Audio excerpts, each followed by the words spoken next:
ऐसा कोई टाइम होता है हर किसी की लाइफ में जब वो थोड़ा स्पिरिचुअल होने लगते हैं, या ये टाइम हर किसी की लाइफ में नहीं आता है? सी स्पिरिचुअलिटी के लिए अगर मैं एस्ट्रोलॉजी वाइज बोलूं तो कुंडली में 3 ऐसे प्लैनेट हैं जहां से हम देखते हैं कि आपको स्पिरिचुअलिटी की तरफ लेकर जाएंगे. Okay. So the first is the Ketu, that is मोक्ष कारका. वो Okay. डिटैचमेंट का प्लैनेट है. अगर आपकी कुंडली में केतु स्ट्रांग है तो आपको कोई भी मटेरियल चीजें सेटिस्फाई ही नहीं करेंगी.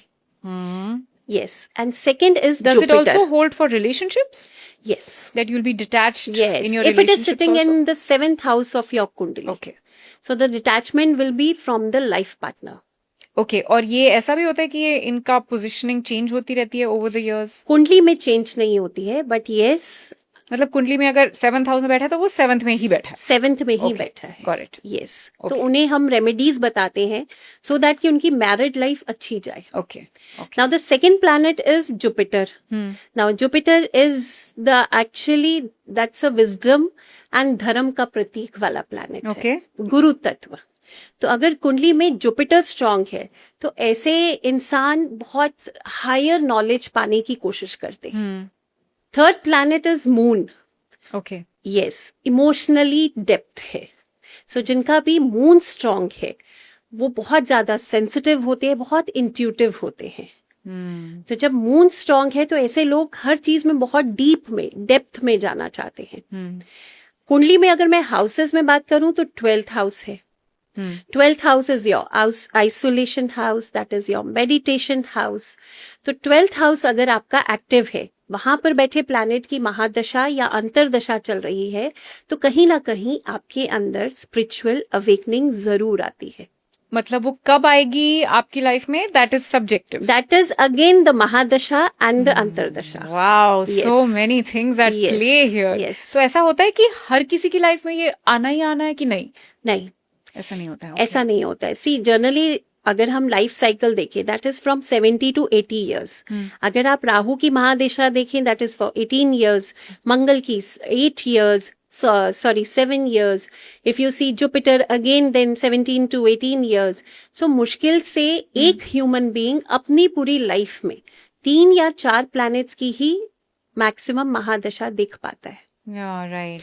उसमें बहुत जरूरी है कि आपका जो पॉजिटिव प्लैनेट है, जो आपकी कुंडली में राजयोग या धन योग बना रहा है, अगर उसकी महादशा स्टार्ट होती है so you can be a multi millionaire. I would like to be a मल्टीमिलियनर.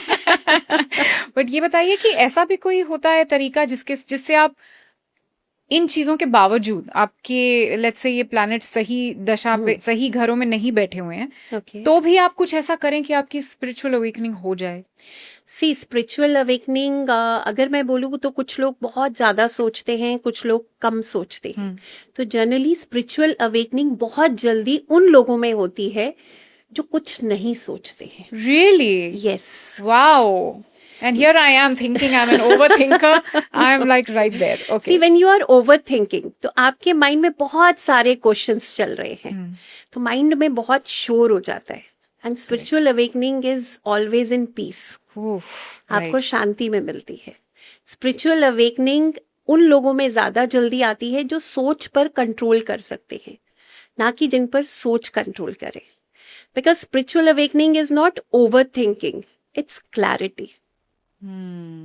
Wow. I think आज के पूरे कॉन्वर्सेशन में ये एक बात है जो मुझे genuinely I'm going to take away and implement Thank in you. my life, because I am an overthinker and you're so right. आप तो सही बोल रही हैं कि शोर हो जाता है, शोर हो जाता है, क्लैरिटी नहीं आती, आप पीस नहीं ले पाते आप. Because spirituality is somewhere that is related to the piece.